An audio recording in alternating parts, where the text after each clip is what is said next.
আসসালামু আলাইকুম। যে যেখান থেকে ভিডিওটির সাথে যুক্ত হচ্ছেন আশা করি আপনারা সকলে ভালো আছেন। ইদানিং আমরা একটা জিনিস ফলো করতেছি, সৌদি আরবে বিভিন্ন লোক বিভিন্ন ফেসবুক গ্রুপে বা টিকটকে বিভিন্ন বিজ্ঞাপন দিয়ে যাচ্ছে যে আপনার এই কোম্পানিতে লোক নিচ্ছে, আপনার ওই কোম্পানিতে লোক নিচ্ছে, আমার কিছু কফি শপ কোম্পানির লোক নিবে, এই যে আমার কাছে ভিসা আছে, ভিসাও কালো হয়ে গেছে, ভিসা দেশে পাঠানো আছে, আপনার শুধু পাসপোর্টটা রেডি থাকলে হবে, আপনি পাসপোর্টটা জমা দিবেন, 15-20 দিনের ভিতরে আপনি সৌদি আরব চলে আসতে পারবেন, আপনার ফ্যাসিলিটি খুব ভালো, বেতন অনেক হাই র্যাঙ্কের, অনেক বেতন, যেমন 1500-2000 রিয়াল বেতন, তারপরে আপনারা ডাইরেক্ট আপনি কোম্পানিতে আসবেন। আসলে এগুলার অধিকাংশই হচ্ছে ভুয়া। এগুলো হচ্ছে যে চটকদার বিজ্ঞাপন দিয়ে তারা সাধারণ দেশের মানুষকে, অসহায় মানুষগুলোকে বিপদে ফেলার জন্য এখানে সৌদি আরবে আনার পর দেখা যায় যে এগুলো হচ্ছে যে সবগুলো সাপ্লাই কোম্পানির কারণে দেখা যায় অনেকেই অনেক বিপদে বা সমস্যার সম্মুখীন হচ্ছেন। যে আপনারা এখানে রিয়াদে কয়দিন কাজ করলেন আপনি সাপ্লাই কোম্পানিতে, তারপর জেদ্দা নিয়ে গেল, মক্কা নিয়ে গেল বা অন্যান্য জায়গা নিয়ে গেল। তারপরে সাপ্লাই কোম্পানির কাজগুলো বেশিরভাগই হয়ে থাকে কন্ট্রাক্টিং সিস্টেম। যেমন ধরেন রিয়াদের একটি শপিং মল ক্লিন করবে, তারা মল কোম্পানির থেকে তারা এটি কন্ট্যাক্ট করে নিয়ে যে আমার 50 জন লোক আছে, এই লোক দিয়ে আমি আপনার যে শপিং মল আছে এটা ক্লিন করে দিব 1 মাস বা 2 মাস। তো এরকমভাবে কন্ট্যাক্ট করে আর কি, তারা জায়গায় কন্ট্যাক্ট করে এই মানুষগুলো দিয়ে কাজ করায়।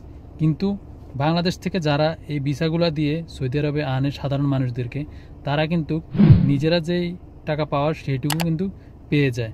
কিন্তু আসার পর দেখা যায় আপনি সেই সাপ্লাই কোম্পানিতে পড়েছেন, পরে আপনি যোগাযোগ করলে বলবে যে ফোন ধরবে না বা আপনার সাথে যোগাযোগ করবে না, এরকম হয়ে থাকে। তো তারা যখন আপনাকে ভিসা দিবে বা ভিসার কথা বলবে তখন, বা ভিসার ফটোকপি পাঠাবে, ভিসার উপরে যদি আপনার সৌদি আরবের সবচেয়ে বড় যেমন অনেক ভালো কোম্পানির মধ্যে হচ্ছে যে আলমারাই কোম্পানি, নুন কোম্পানি বা অন্যান্য যে কোনো কোম্পানিতে, বা আরামকো কোম্পানি, এরকম কোম্পানিতে যদি আপনাকে আনতে চায় বা এরকম কোম্পানির ভিসা যদি আপনাকে বলে যে আমার কাছে এরকম ভিসা আছে, বা আমার এই যে ভিসার পেপারটি আছে, বা ভিসার পেপার তোলা আছে, বা বাংলাদেশে আমি ভিসাটা পাঠিয়েছি এই যে ভালো কোম্পানিতে, নুন কোম্পানিতে আপনাকে কপালা করে নিবে। আপনার কাজ হচ্ছে আপনি নুন কোম্পানির গোডাউনে বা ওয়্যার হাউসে আপনি সব কিছু প্যাকেজিং করবেন, বা এরকম, বা ভালো একটা কোনো কোম্পানির নাম বললো আপনাকে, যে কোনো কফি শপ কোম্পানির নাম বললো, যেমন স্টারবক্স, তারপরে আরও যেগুলো আছে বড় বড় কোম্পানি।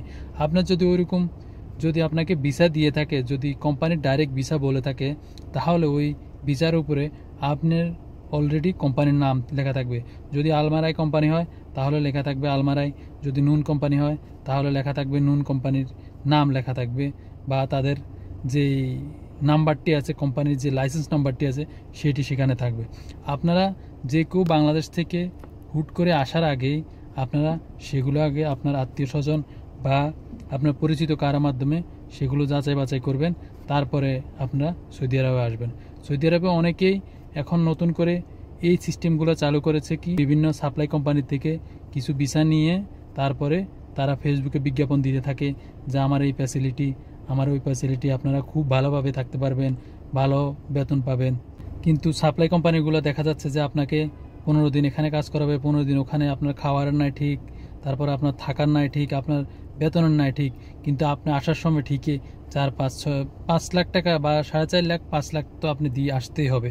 এটার মধ্যে যারা মধ্যস্থতাকারী বা যারা ভিসাটি দেয় তারা সবচেয়ে বেশি টাকা নেয় এখান থেকে।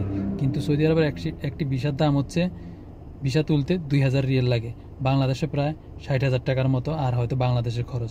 কিন্তু দালালেরা এই ভিসাগুলোর দাম এত বাড়িয়ে তারপরে সাধারণ মানুষ থেকে এই টাকাগুলো হাতিয়ে নেয়। আপনারা কেউ সৌদি আরবে আসার আগে অবশ্যই এই জিনিসগুলা যাচাই বাছাই করে আসবেন, বা আপনার আত্মীয় স্বজন থেকে এগুলো খবর নিয়ে তারপরে সৌদি আরবে আসবেন। হুট করে আপনারা চলে আসবেন না সৌদি আরবের। আর আসার আগে অবশ্যই আপনি কোনো কাজ শিখে আসবেন, কোনো কাজ জেনে আসবেন, তারপরে ওই কাজের উপরে ভিত্তি করে আপনি সৌদি আরবে আসবেন। তাহলে আপনার ভালো একটা ফ্যাসিলিটি পাবেন, বা ভালো বেতনে চাকরি করতে পারবেন, বা কোনো কোম্পানি আপনাকে কফলা করে নেবে যদি আপনার সমস্যা হয়। যেমন সাপ্লাই কোম্পানির থেকে যদি সমস্যা হয় বা মুআসাসার কোনো বিষয় যদি হয়, তাহলে আপনি যদি একটা কাজ জানেন তাহলে আপনাকে হয়তো অন্য কোম্পানিতে কপালা করে নিবে, বা আপনি কপালা হতে পারবেন। আর যদি কোনো কাজ না জেনে আপনি বলেন যে আমি সৌদি আরবে গেলে এই তো হবে শুধু টাকা আর টাকা, আমার গেলেই দালাল নিয়ে দিবে সৌদি আরবে, আমি শুধু টাকা ইনকাম করবো আর বাংলাদেশে পাঠাবো, এগুলো আসলে সবই হচ্ছে যে শুভঙ্করের পাখি, এগুলা কিছুই নেই। আমরা দেখতে পাচ্ছি সৌদি আরবে বিভিন্ন জায়গায় হাজার হাজার মানুষ বসে আছে, কাজ নাই, কাজ জানে না, সাপ্লাই কোম্পানি, এরকম অবস্থা। তো আপনারা যারা সৌদি আরবে আসবেন, কোনো ফেসবুকের বিজ্ঞাপন দেখে আপনারা সৌদি আরবে আসবেন না। আর যারা ফেসবুকে বিজ্ঞাপন দেয় অধিকাংশ হচ্ছে যে ধোঁকাবাজ, তাদের এই ধোঁকাবাজি থেকে আপনারা সবাই বিরত থাকবেন। ধন্যবাদ সবাইকে, আসসালামু আলাইকুম।